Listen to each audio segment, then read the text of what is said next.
of the Committee to Study State and Municipal Authority Governing Recovery Housing.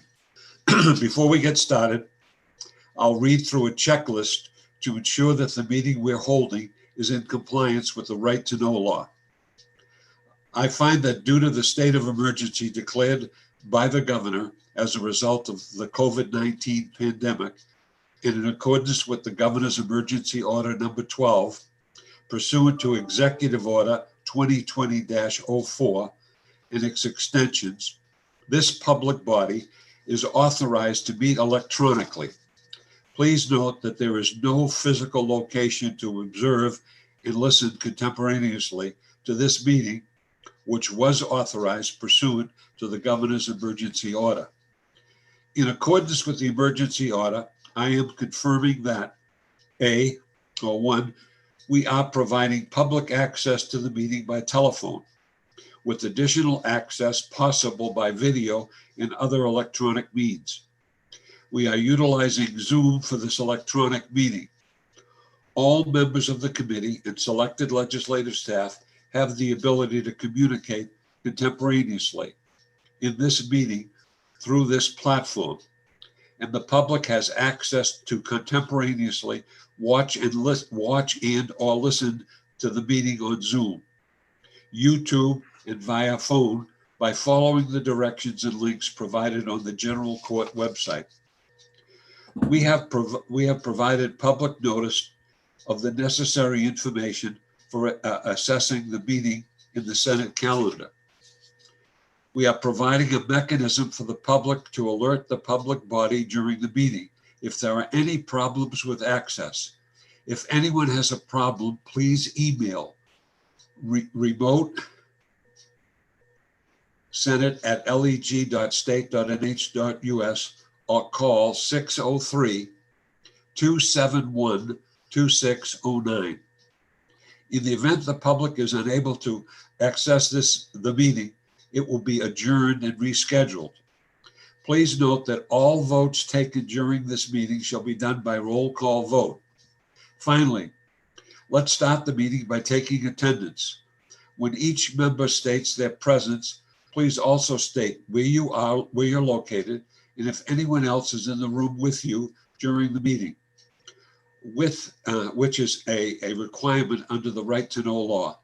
I'm Senator Lou D'Alessandro, and I'm located in Manchester, New Hampshire, and I'm in my home, and my wife is in the house. I'm Representative Tim Josephson, and I'm in Canaan, New Hampshire, and I'm alone in the room. I'm Representative Erica Connors. I'm in Manchester. I'm in my office, and I'm alone. And I am Representative Pearson. I am located on the South Main Street Firehouse in Manchester. My staff is working in the building, but is not present for this. So that's that is the total complement of people assigned to this committee. First order of business is to elect a chairperson. Okay, do we have a nomination for chairperson? I'll nominate Erica Connors. Oh, that's lovely. I will nominate Senator D'Alessandro. I refuse to be nominated. I won't accept the nomination. I will second your nomination there, Senator, for Representative Connors. Okay. If that's... Senator Conas has been nominated and seconded. Are there any further nominations? If not, I move that nominations be closed, and let's take the vote for Erica Conas to be the chairman of the committee. Deb, can we do this by roll call? Yes, Okay. Senator. Yes, Could you call the roll, Deb? I certainly could. Thank you. Senator D'Alessandro. I vote yes. Representative Connors. Yes. Representative Josephson. Yes. And Representative Pearson. Representative Pearson? Unmute yourself. I was muted, yes. All right. Senator, that is a vote by 4-0. Congratulations, Representative Conas. Thank you very much. Congratulations, Representative Conas. You're chairman of the committee, and you can relate an overview of the committee duties and as established in the legislation, identify the key stakeholders to testify at future meetings, set the future date for meetings, and then conduct any other business as needed. So I turn it over to you, Representative Connors. Thank you very much. I actually don't have that information in front of me. It was not sent to me. Does anybody have that information? Sure, I could go over it if you like, Madam Chairman. That would be wonderful. Thank you. Okay. There is established a committee to study state and municipal authority governing recovery housing. The members of the committee shall be as follows: 1 member of the Senate appointed by the President, 3 members of the House appointed by the Speaker of the House. Members of the committee shall receive mileage at the legislative rate when attending duties of the commission. The committee shall study state and municipal authority governing recovery housing to ensure the safety and well-being of individuals and families residing in recovery housing, and to promote positive integration of recovery housing within surrounding neighborhoods. The committee shall also study incentives for recovery operators to adhere to nationally recognized quality standards. The committee shall solicit information and assistance from any governmental entity, organization, or person the committee deems necessary in carrying out its duties, including but not limited to the Department of Justice, the Department of Health and Human Services, the New Hampshire Fire Marshal's Office, the New Hampshire Municipal Association, and municipalities. That's the overview of the charge of the commission, Madam Chair. All right. Thank you very much. So not having done one of these committees before, what is our next step? I would ask the Senate staff to help guide us here. Representative Connors, you normally would talk about identifying key stakeholders you may want to come before the committee to speak, and keep in mind we have 3 weeks in which to get our work done. As Senator D'Alessandro spoke, in the legislation, which Representative Connors, if you have access to the email I mailed you on Monday, that was the committee responsibilities were included.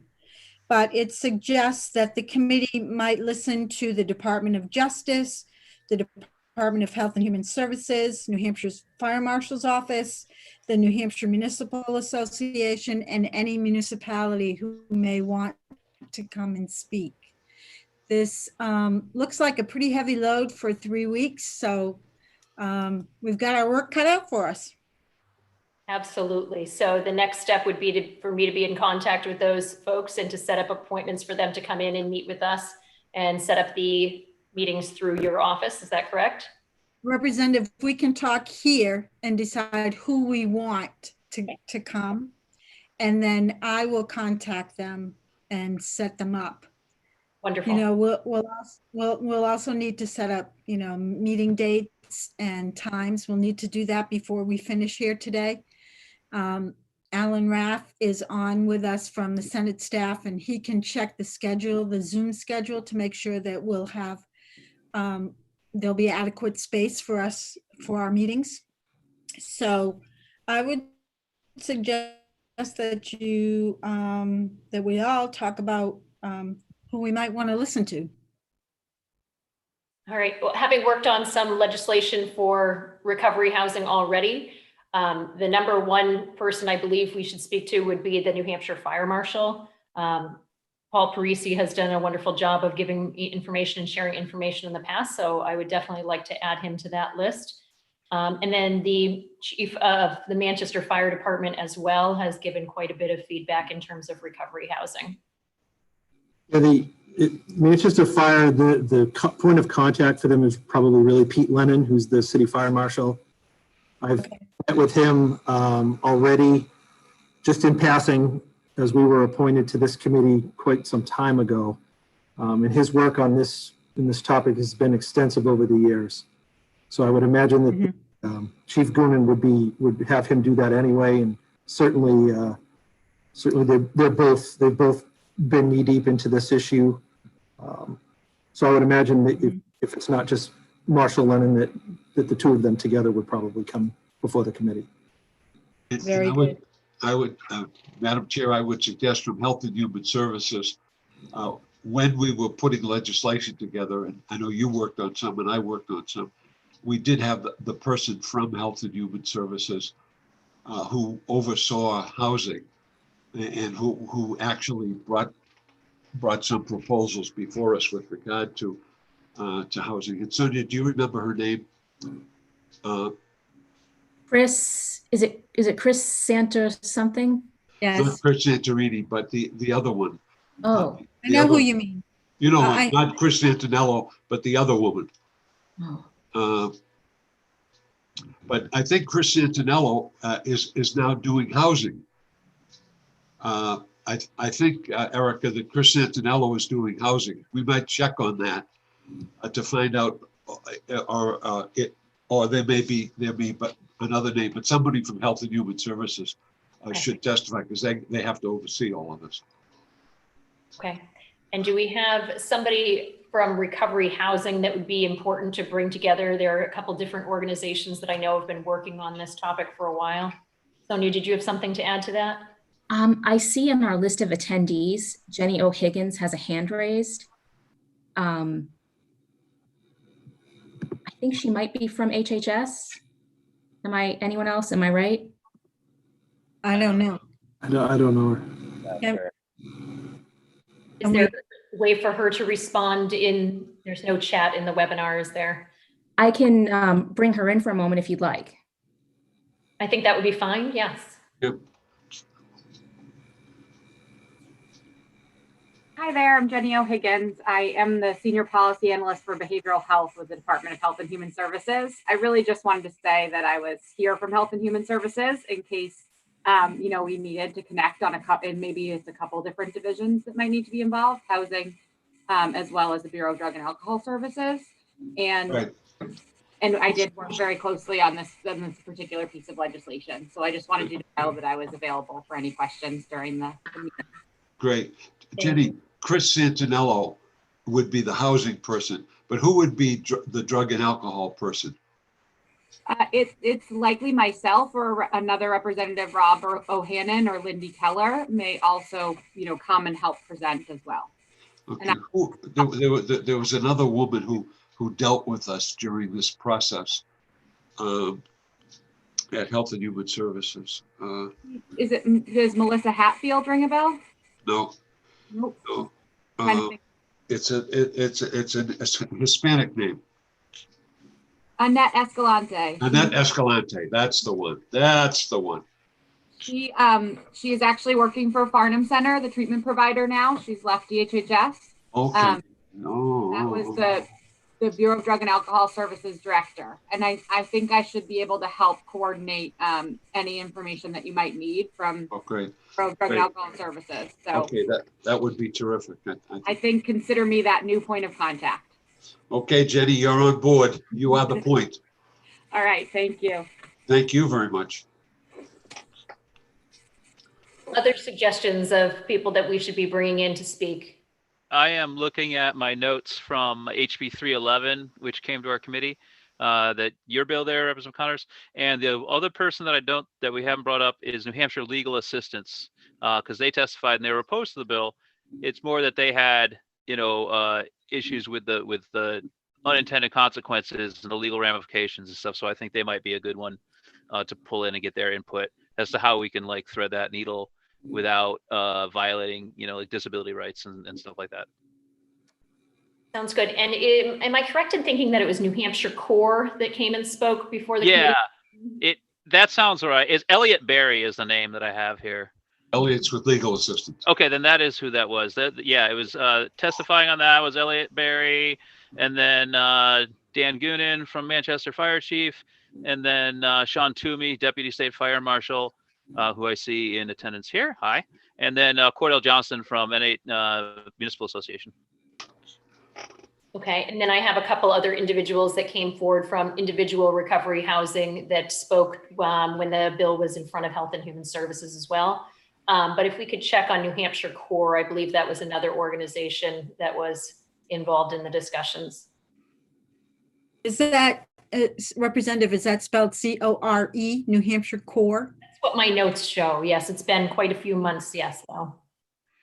Thank you.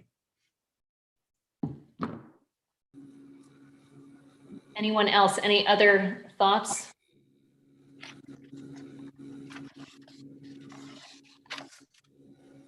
Okay, do we, Deb, I believe you said you would reach out to those people and to try to bring them in. Do we want to set up a few meeting dates that would work? And do you have a schedule of what's available, or should we just be looking at our own schedules first? Let's look at our schedules while we're right here, and then Alan Rath will tell us if the date and times work. All right. So, any particular days of the week that work best for people? Afternoons work best for me. Like at 1 o'clock is good for me, but I am flexible pretty much. Tuesday and Thursday mornings I am not available, but everything else is pretty good. Okay, Representative Pearson, I'm assuming your schedule moves around quite a bit. But that it does. What are we looking at for, are we talking in a week's time, 2 weeks' time? What are we ballparking right now for? I think all of our information has to be out within a couple of weeks' time completely. So I think we probably want to do it as soon as possible. Right. So we're looking at next week then, potentially? definitely. Yes. Sure. I mean, yeah, I'm very flexible, because keeping in mind that we stopped scheduling our emergencies 100 years ago in the fire service. So next week, Tuesday, Wednesday, Thursday is completely open for me. Monday, Friday, I'm at the firehouse, but again, I can join in via the way we're doing things right now. So sure. So Tuesday is wide open. Wednesday after 3 p.m. Wednesday at 11 a.m. is open. Thursday from 11 o'clock in the morning on is open.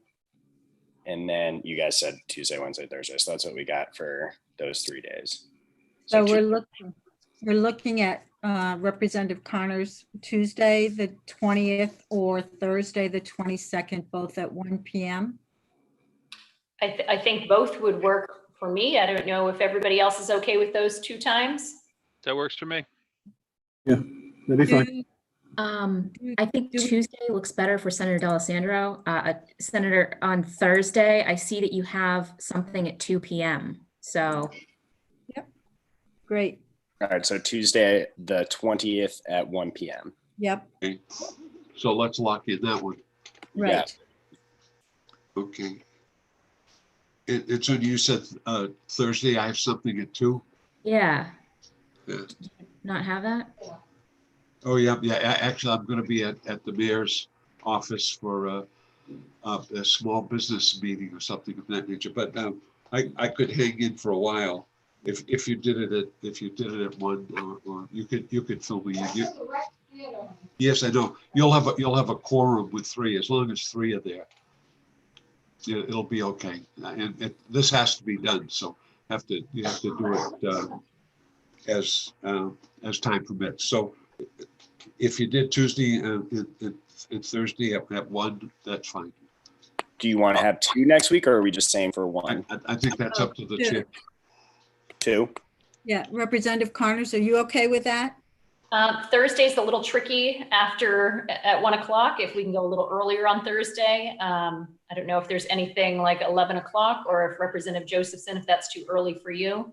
That's too early, unfortunately. I have commitments until noon on Thursdays. Okay, can we do noon then on Thursday? Yeah. Is that a possibility? Totally. Just a little extra time there. So noon on the 22nd. Yes. So 1 o'clock on the 20th and noon on the 22nd. Okay. Right. So Representative Connors, I can attempt to get between those 2 days, invite the following individuals if you like me to do so. We'll get the State Fire Marshal Parisi, Manchester Fire Chief Goonan if he chooses. If not, Marshal Lennon. We'll have someone from DHHS, whether it's Chris and or Jenny O Higgins. And then New Hampshire Legal Assistance with Elliot Berry, someone from New Hampshire Corps, and then I can invite someone from the Municipal Association. So that's going to be pretty lengthy for both days, but I think that's a great start to get the information we're looking for. Sounds good. Did we miss anyone on that list? That sounded pretty comprehensive. Nope. The only other thing was in the legislation, they listed the Department of Justice, but you know, that is up to the committee.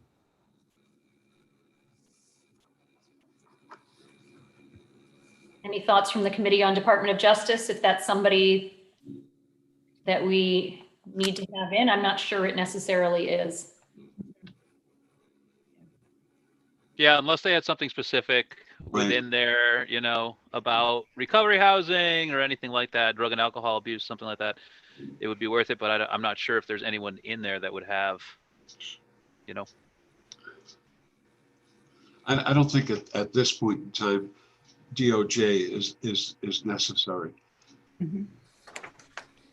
All right, so we're looking then at Tuesday, the 20th at 1 o'clock for the next meeting.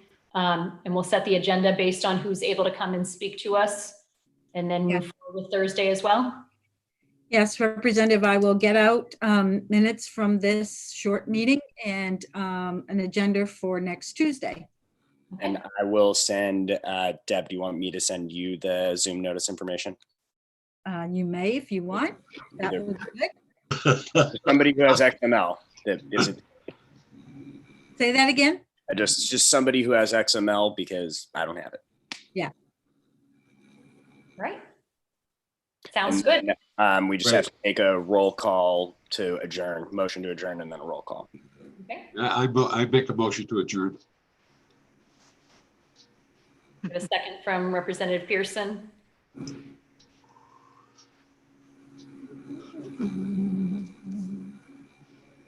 All right. And am I the one who's calling the roll call here? Okay. Senator D'Alessandro, Yes. Representative Pearson, Yes. Representative Josephson, Yes. and Representative Connors is a yes as well. All right. We are adjourned. Thank you so much. And I will see you all on Tuesday. See you Tuesday. Thank you so much. Thank Have a you. good weekend. Thank you, Deb. Thank you, Sonia. Thank you, Thank Curly. you. Thank you, Erica, for Thank you. assuming this responsibility. You're going to be magnificent. Thank you. You're welcome. Take care, everybody.